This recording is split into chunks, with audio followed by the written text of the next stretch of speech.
संकर का मतलब कि उनमें किसी भी प्रकार की परंपरागत मर्यादा उन्हें संस्कारों से मिली हुई नहीं होगी। ध्यान देना। तो यदि ऐसा होगा तो फिर ये जो श्राद्ध तर्पण की सनातन व्यवस्था है ये बाधित हो जाएगी। अब श्राद्ध तर्पण की व्यवस्था क्या है कि उसका संबंध भी उसी गोत्र से है। ध्यान देना, ये जो डीएनए है, आप लोगों ने, बहुत लोग यहाँ सभी पढ़े लिखे बैठे हो, आप लोगों ने जूलॉजी पढ़ी होगी, तो जो डीएनए है, क्रोमोसोम, उसी को हिंदी में गुणसूत्र बोलते हैं। गुणसूत्र। और गोत्र माने भी डोरा ही होता है, सूत्र ही होता है। तो वास्तव में ये जो गोत्र है, ये गोत्र डीएनए के लिए ही कहा गया है। तो डीएनए को तो हम मानते हैं, एकदम पक्की चीज है डीएनए। महाराज कोई बाप कह दे ये मेरा बेटा नहीं है, बेटा कहे नहीं नहीं मैं तेरा ही बेटा हूं, है, तो कैसे पता लगेगा कि डीएनए टेस्ट कर लो। डीएनए मिल गया तो बाप चाहे फिर जितना बड़ा नेता होए उसको मानना पड़ेगा कि हाँ भाई ये तो मेरा ही बेटा है? आप लोगों को मालूम है, मानना ही पड़ेगा। तो ऐसी स्थिति में आत्मा अमर है। मैं संक्षेप में इस बात को रखना चाहता हूं। आत्मा अमर है, ये भी हम मानते हैं। मानते नहीं है, जानते हैं। और जानते नहीं, वास्तव में यही हो सकता है सत्य। आत्मा की अमरता यदि नहीं हम मानेंगे, या यदि आत्मा की अमरता हम नहीं जानेंगे, तो सृष्टि का क्रम ही कैसे चलेगा। अब तक सृष्टि का विनाश हो चुकना चाहिए। इसलिए आत्मा अजर अमर अविनाशी। एक बेटी ने हमसे परसों प्रश्न किया था कि आत्मा अविनाशी है तो उसका फिर जन्म कैसे होता है। अरे भाई, अविनाशी है इसीलिए तो जन्म होता है। यदि वो मरणशील होती, यदि वो मर जाने वाली होती, तो फिर उसका जन्म नहीं होता। लेकिन चूंकि वो अविनाशी है, शरीर के नष्ट होने के बाद भी वो नष्ट नहीं होती, इसीलिए उसका जन्म होता है। जैसे अभी आगे इस गीता में ही सुनेंगे आप, वासान जीर्णानि यथा विहाय नवानि गृह्णाति नरोपराणि, कि जैसे पुराने कपड़े छोड़ करके और मनुष्य नए कपड़े धारण करता है, वैसे ही जीवात्मा एक शरीर को छोड़कर दूसरा शरीर धारण करती है। तो ये एक जो व्यवस्था है, ये सनातन है। तो वो आत्मा अमर है एक, और एक कुल का सनातन गोत्र एक ही होता है, उसी गोत्र में लंबी परंपरा है। सबका जैसे गोत्र बताते हैं कि क्या गोत्र है, कि कश्यप गोत्र है, कि गौतम गोत्र है, जो आज ऋषि मुनि है उन्हीं से सबका गोत्र संबंधित है। तो यह जो मूल गोत्र है, उसी की परंपरा लंबी चली आ रही है, और उसी परंपरा में आज हम हैं। तो एक तो उस परंपरा का तारतम्य हो गया, और दूसरे आत्मा की अमरता हो गई, और तीसरे यदि दार्शनिक रहस्य भी देखें, दार्शनिकता भी देखें, तो यह जो जीवात्मा है ये क्या है जिसका पुनर्जन्म होता है। यह वास्तव में अंतःकरणावच्छिन्न चैतन्य है। वह चेतना, वह आत्मा जिसके साथ अंतःकरण युक्त है, अंतःकरण पूर्वक है। मृत्यु के बाद आपका स्थूल शरीर तो नष्ट होता है, लेकिन आपका जो सूक्ष्म तंत्र है वह नष्ट नहीं होता।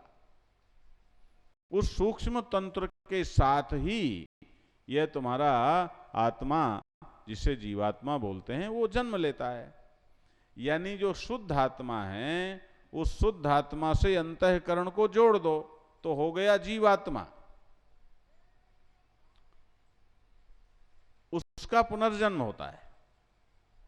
ध्यान देना। तो यह है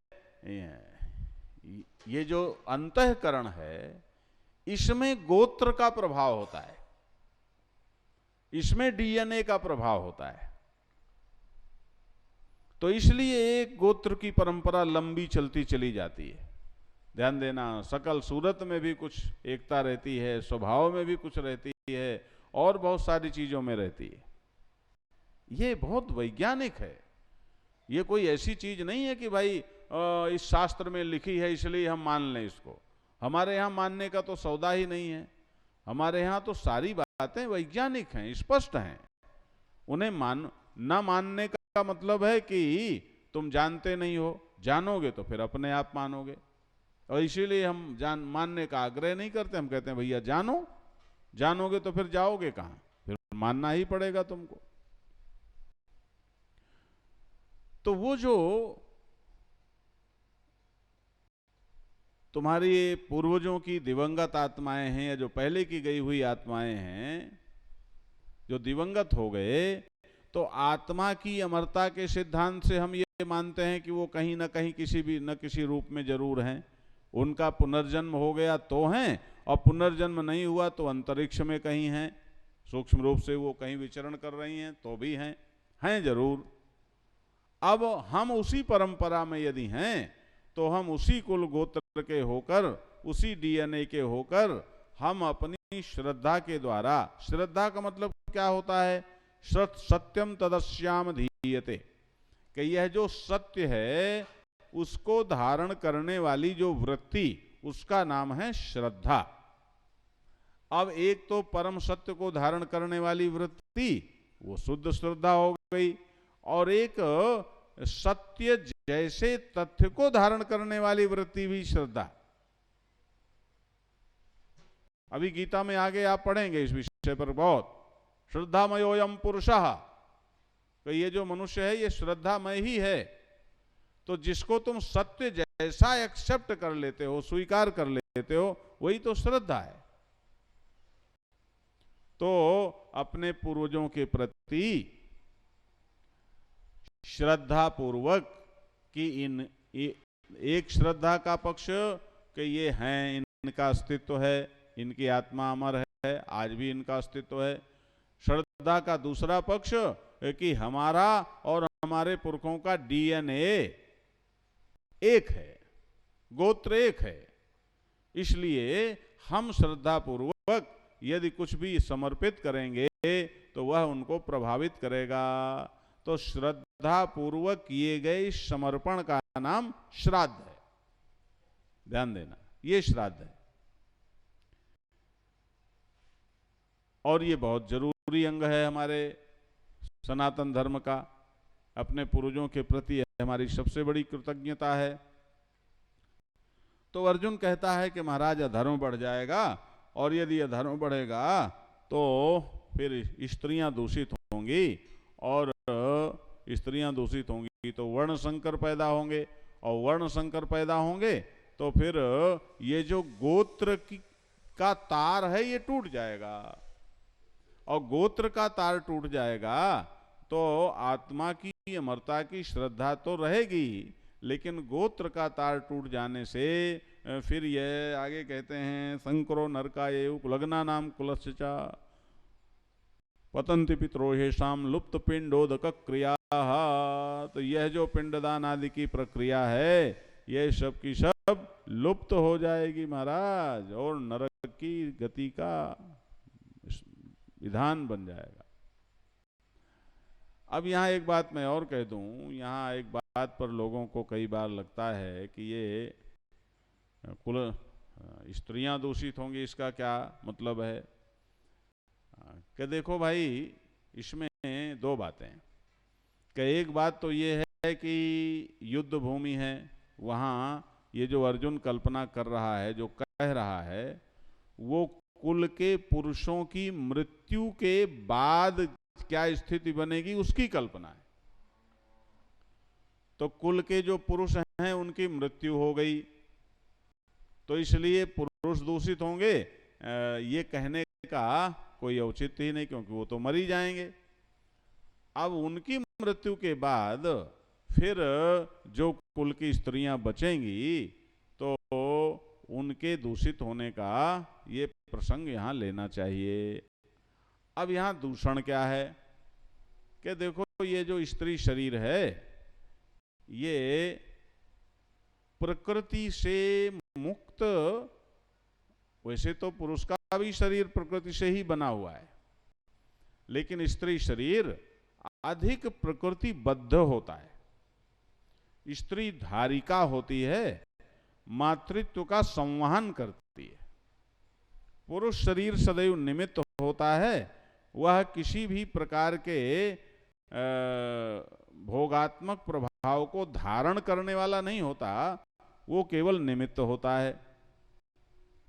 तो धारिका होने के कारण इसके दूषण का प्रकार अलग है और पुरुष के चारित्रिक दूषण का प्रकार अलग है। ये बात ये एकदम स्पष्ट है।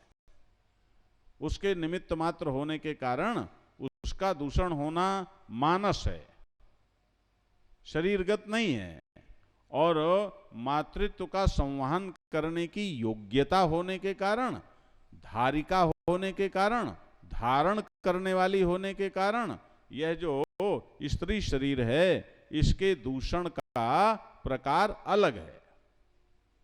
इस बात को स्वीकार करने में कोई हर्ज नहीं होना चाहिए।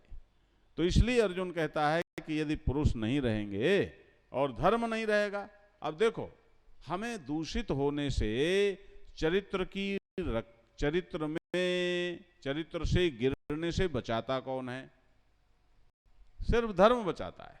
केवल और केवल और केवल धर्म ही हमारी रक्षा करता है। ध्यान देना, आज जिसको गाली दे रहे हो, धर्म ही हमारी रक्षा करता है। देखो अनसुईया का प्रकरण भागवत में आता है। अनसुईया सहज पतिव्रता है, सहज है, सहज। यह सहज का मतलब ये हुआ कि इसके अलावा और कुछ उसको समझ ही नहीं है। और जो सहज धर्म है तो उसके लिए घमंड क्या करना, तो है करना ही है वैसा। तो उसको कोई उसका घमंड भी नहीं है। लेकिन ये जो ब्रह्माणी, शिवाणी और लक्ष्मी हैं, इनको महाराज अपने बड़ा होने का और पतिव्रता होने का, महान होने का जरा गर्व है। और नारद जी ने ऐसी रचना रची कि अनसुईया की तारीफ कर दी। अब जो अहंकार में होता है, ध्यान देना बंधुओं माताओं, जो अहंकार में होता है वो सदैव दूसरों से अपनी तुलना करने वाला होता है, और इसीलिए वह ऐसी मूर्खता से भरा रहता है कि उसकी जो सुख शांति है वो उसके पास कभी रहती ही नहीं। वो हमेशा किसी और के पास रहती है। अपनी सुख शांति को हमेशा किसी दूसरे के पास रखता है कि उससे बड़ा है तो वो खुश है। अब यदि उसे कोई छोटा मिल जाए तो वो खुश हो जाए, कोई आदर देने वाला मिल जाए तो वो खुश हो जाए, कोई तारीफ करने वाला मिल जाए तो वो खुश हो जाए। ध्यान देना। तो अपनी जो खुशी है वो आपने कहीं और रख दी ना, किसी दूसरे को दे दी। अब वो चाहे तो तुम्हें खुश कर ले और चाहे तो तुम्हें रुला ले। हाँ, चाहे हंसावे चाहे रुलावे। तुम्हें जरा सा नारायण अपमान कर दे तो लो तुम रोने लग गए, और तुम्हें तुम्हारी जरा सा तारीफ कर दे तो लो तुम हंसने लग गए। अब ये समझदारी कब है भैया? ये तो ना समझी है ना कि लो तारीफ करो तो भैया हम हंस लें और निंदा करोगे तो रो लेंगे। अब यदि कोई तुम्हें रुलाना चाहे तो कभी भी रुला दे, कोई मूड अपसेट करना चाहे तो कभी भी मूड अपसेट कर दे, कोई तुम्हारा नुकसान करना चाहे तो कभी भी कर, और कहोगे हम बड़े समझदार हैं। तो ये जो गर्व है ना, ये अहंकार, अच्छे होने का अहंकार हो तो भी हम तुलना करते हैं कि हमसे ज्यादा कोई अच्छा नहीं होना चाहिए। इसीलिए कई बार सज्जन लोग भी उनकी सज्जनता भी बेकार हो जाती है। ध्यान देना, क्योंकि उन्हें सज्जनता का ही बड़ा घमंड हो जाता है। हम बड़े ईमानदार हैं। अरे भैया ईमानदार हो तो इसमें परेशानी क्या है? बोलो, बेईमान होते तो परेशानी का विषय था, लेकिन यदि आप ईमानदार हैं तो फिर तो कोई परेशानी का विषय है ही नहीं। तो बहुत अच्छी बात है, ईमानदार तो होना ही चाहिए हैं। ये जो पत्रकार लोग हैं ना, ये कहते हैं महाराज यदि कोई कुत्ता किसी आदमी को काट ले तो वो न्यूज नहीं बनती, क्योंकि कुत्ता तो काटता ही है, परंतु कोई आदमी कुत्ते को काट ले तो न्यूज बन जाएगी, क्योंकि आदमी तो कुत्ते को काटता नहीं, काट लिया तो न्यूज बन गई। हाँ, बड़ा विचित्र। एक बार मैंने कहा यार अच्छा काम होता है तो तुम तो लिखते नहीं। अब महाराज अच्छा काम तो करना ही है, क्या लिखना। खैर ये उनके लिए तो ठीक नहीं है, अच्छाई का भी प्रचार करना चाहिए। तो ये जो दूसरे पर, अब महाराज उनको जरा तकलीफ हो गई कि हमसे बड़ी पतिव्रता कहाँ से आ गई।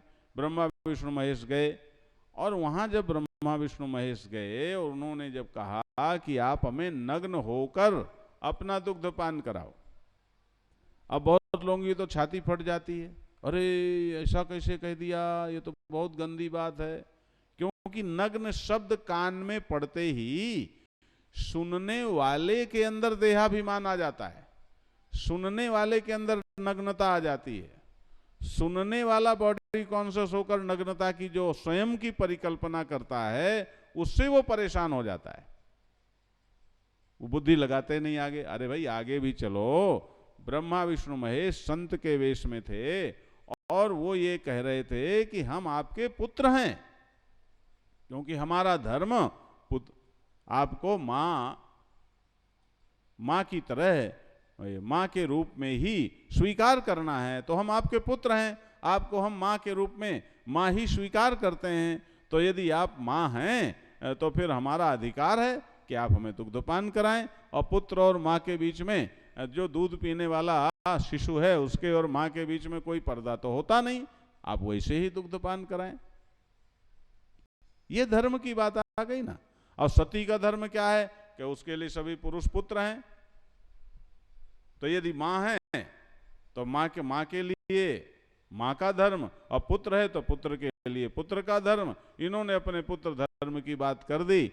अनुसुईया ने गहरी दृष्टि से देखा कि इनका ये कथन कहां तक सत्य है। उसने देखा गहरी दृष्टि से कि वास्तव में यह जो मेरे सामने संत वेश में खड़े हैं, ये सच्चे अर्थों में मुझे मातृ दृष्टि से ही देख रहे हैं। मां जैसा भी नहीं देख रहे, ये तो मां ही देख रहे हैं। तो जब ये मां ही देख रहे हैं तो मेरी संतान है, और मेरी संतान को कैसे भी दुग्धपान कराने में मुझे क्या परेशानी है। लेकिन इनको दुग्धपान के योग्य बनाकर दुग्धपान कराती हूं, और महाराज उन्होंने छोटा बच्चा बना लिया। तो यहाँ किसकी कथा है? ये धर्म की कथा है, ये धर्म की कथा है। वहां पुरुष और स्त्री नहीं है, वहां पुत्र और मां है। ध्यान देना। गांधारी ने दुर्योधन को कहा कि नग्न होकर के आ जाओ, तो ये मां का कथन है, एक स्त्री का कथन नहीं है। एक स्त्री अकेली वह अभी धर्म शून्य है, वही मां बन गई तो मां का धर्म आ गया, बहन बन गई तो बहन का धर्म आ गया, बेटी बन गई तो बेटी का धर्म आ गया, कोई पुरुष पिता बन गया तो पिता का धर्म आ गया, पुत्र बन गया तो पुत्र का धर्म आ गया, भाई बन गया तो भाई का धर्म आ गया। तो यह जो धर्म है यह हमारी रक्षा करता है। अब धर्म ही नहीं रहा और कुल धर्म होता है। अरे महाराज आप अपने बच्चों को जरा संस्कार तो दो कि तुम इस खानदान के हो। देखो बच्चे कैसे अपने खानदान की गरिमा में हमेशा रहते हैं, कहीं नहीं जाएंगे, आप सिखाते नहीं हो। अर्जुन कहता है कि फिर ये दूषण होगा, और जब दूषण होगा तो गोत्र की परंपरा खंडित हो जाएगी, और फिर वो वर्ण संकर हो जाएंगे। वर्ण संकर हो जाएंगे तो श्राद्ध तर्पण आदि कैसे करेंगे? फिर ये करना उनके लिए बड़ा मुश्किल हो जाएगा। संक्राकुलग्ना नाम ये जो वर्ण संकर होते हैं ये तो महाराज कुलघाती होते हैं, और ये तो कुल को नरक में ही ले जाने वाले होते हैं, कुल स्वर्ग में जाएगा कैसे है? इसलिए जो पिंडदान आदि की प्रक्रिया है, श्राद्ध तर्पण की प्रक्रिया है, वो लुप्त हो जाएगी महाराज, और पितरों का पतन हो जाएगा, क्योंकि पितरों का संरक्षण वो श्राद्ध तर्पण आदि से होता है। दोषै रेतै कुलग्नानां वर्ण संकर कारकैः उत्स्याद्यन्ते जाति धर्माः कुलधर्माश्च शाश्वताः। अर्जुन कहता है एतैः वर्ण संकर कारकैः दोषैः कुलग्नानां शाश्वता कुलधर्मा च जाति धर्मा उत्स्याद्यन्ते। अरे ये जो वर्ण संकर होंगे तो महाराज इनके दोषों से कुल का जो शाश्वत कुल धर्म है वो और जो जाति धर्म है वो सब नष्ट हो जाएगा। अब जाति और कुल की बात करना तो बेमानी सी अब इस जमाने में लोगों को लगती है, लेकिन सब वैज्ञानिक है। आपने देवी सूक्त में पढ़ा होगा, या देवी सर्वभूतेषु जाति रूपेण संस्थिता नमस्तस्यै नमस्तस्यै नमस्तस्यै नमो नमः। वहां जाति रूपेण का क्या मतलब है? जाति रूपेण संस्थिता क्या मतलब है? अरे भाई, यदि आम का बीज डालते हो तो उससे बबूल तो नहीं निकलता, यही जाति है, यही जाति है।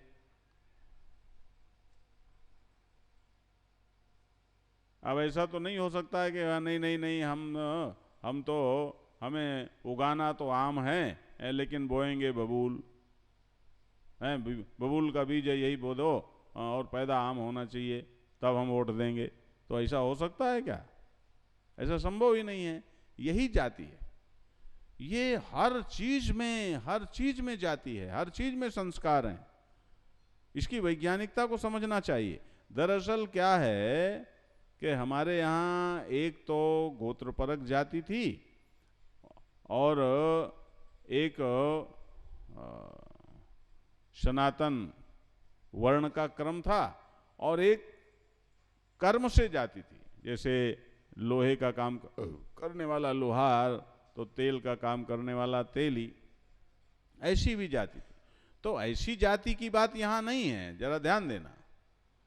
धीरे धीरे अब कर्म सांकर भी हो गया और वर्ण सांकर भी हो गया और सब तरह की संकरता हो गई, सब गड्ढबड्ढ हो गया। यहाँ जो अर्जुन कह रहा है या जिस जाति की बात देवी सूक्त में है या जो अर्जुन कह रहा है वो वैज्ञानिक है, वो होता ही ऐसा है, उसको आप मना नहीं कर सकते। एक प्रकार के डीएनए से जो गुणधर्म उस डीएनए में समाहित हैं वैसी ही संतान पैदा होगी, और तरह की नहीं पैदा हो सकती।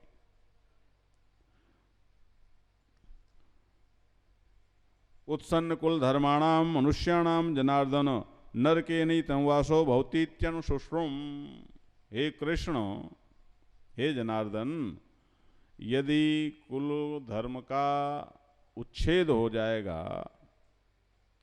कुल धर्म नष्ट हो जाएगा, तो ऐसे मनुष्यों का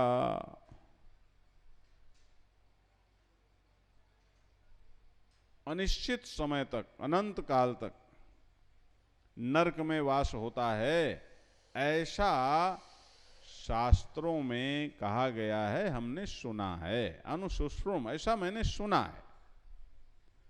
इसलिए अहोवत महत्पापम कर्तुम व्यवसिता वयम यद राज्य सुखलोभेन हंतुम स्वजनमुद्यताः।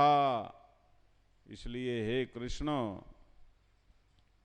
हम लोग तो बहुत बड़ा पाप करने जा रहे हैं, बहुत बड़ा। अहोवत महत् पापम वयम महत् पापम कर्तुम व्यवस्थिताः।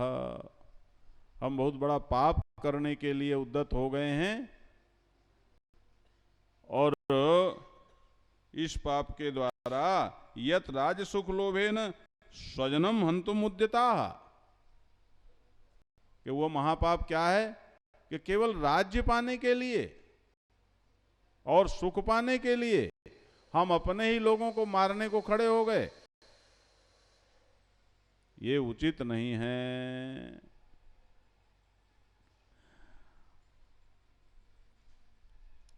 अब देखो बंधुओं माताओं,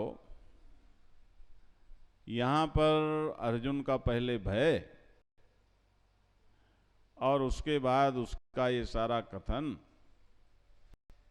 और बाद में इसको पाप करार देना, इसका एक बार मिला करके हम निरीक्षण कर लें, दार्शनिक नजर डाल लें। ऐसा कैसे हो जाता है कि भय कैसे हो जाता है? अर्जुन फिर ढीला कैसे पड़ गया और फिर ये तर्क कैसे निकल पड़े और अर्जुन कहां है और इसका कितना औचित्य है और कितना औचित्य नहीं।